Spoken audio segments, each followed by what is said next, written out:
What's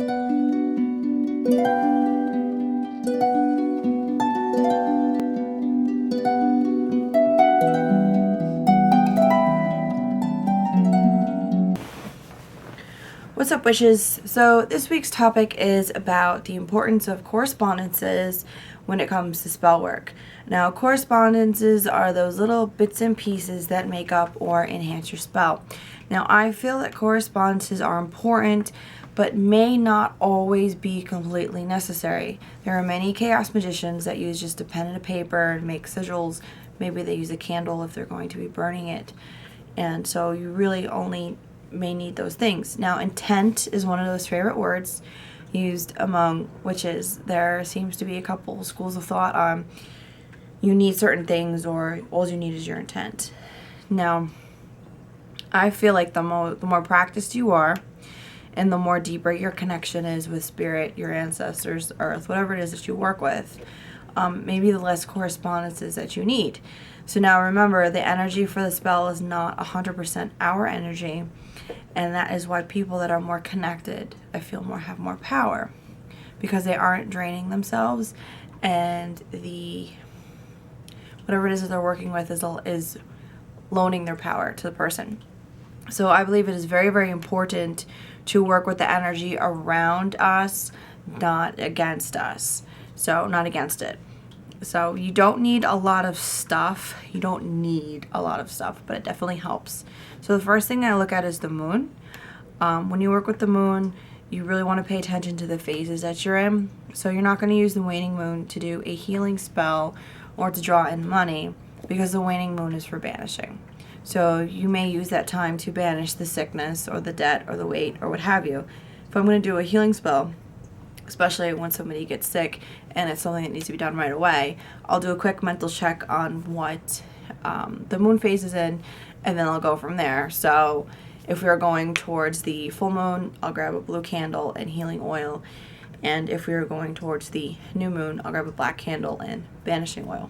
So you really do have to pay attention to what phase you're in for that.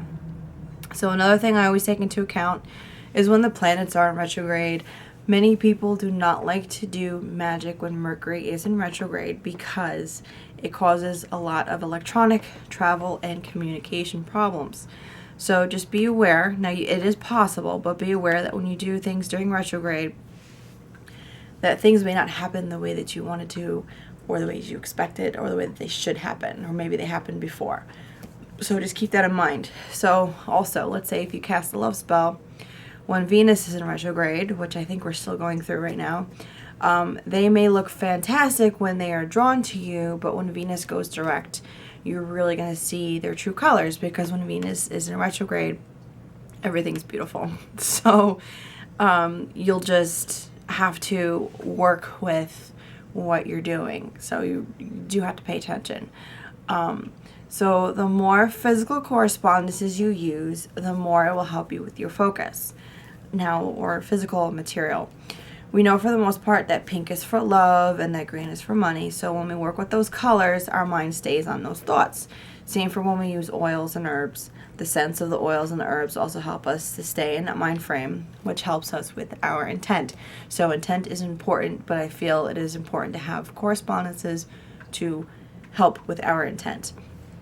The same with whatever sigil it is that you may have created.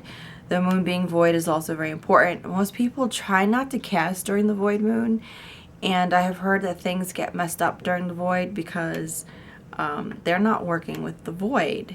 From what I've heard, you need to work with both zodiac signs. You need to work with the sign that the moon is leaving and that the sign is entering.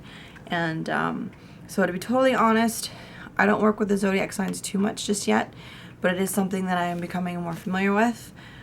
You also have planetary hours, which is a little bit over my head right now, but there's a free computer program called Chronos XP, and I'm going to put that link in the description bar.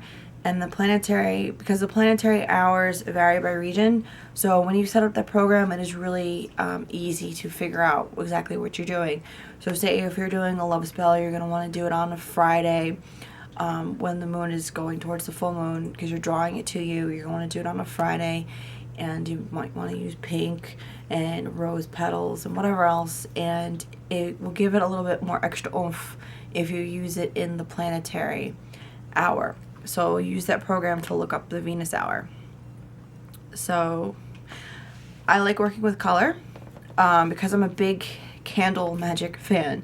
So usually what I do is I figure out the color of the candle or the mojo bag or whatever it is that I'm creating, and I will also look at the days of the week. Now, days of the week are something that I've become more familiar with lately, and I have noticed that not every resource can agree on what days are best for what. So really, you have to dig around and speak to different people. This is also a planetary thing. The resources that are more geared towards Wicca will probably not tell you what day is the best if you need to do a spell to dominate somebody. So you need to be comfortable with looking out different resources if that's the kind of spell that you need to be doing. Sometimes the correspondence depends on what works with the person individually. So I may like one color for something where you don't associate it with that. So your color is going to be different. Many people like to go the traditional route, and that's fine, but keep in mind the world changes, we change, magic changes, and we really need to go with the flow. So if all of a sudden our money was printed on purple paper, we would be burning purple candles for money, not green. That only makes sense. So another thing is herbs. I love rosemary and cinnamon is my protection herbs. Those are my favorites. Those are my go-tos. But for you, it could be something else. So you have to do what you feel is very important to be able to make substitutions if you're looking up spells online or in a book. So there are many books and websites for correspondences. Some of the books that I use, this is a good book, Practical Candle Burning Rituals. This is good for colors, and this goes into astral candles too, more planetary astrological stuff. This is my go-to for my herb correspondences, and this is the Hoodoo Herb and Root Magic book by Catherine Ironwood. This will tell you the positive, the negative, the down and dirty. This will give you all of the information. And you can use other books to figure out runes that you may want to use.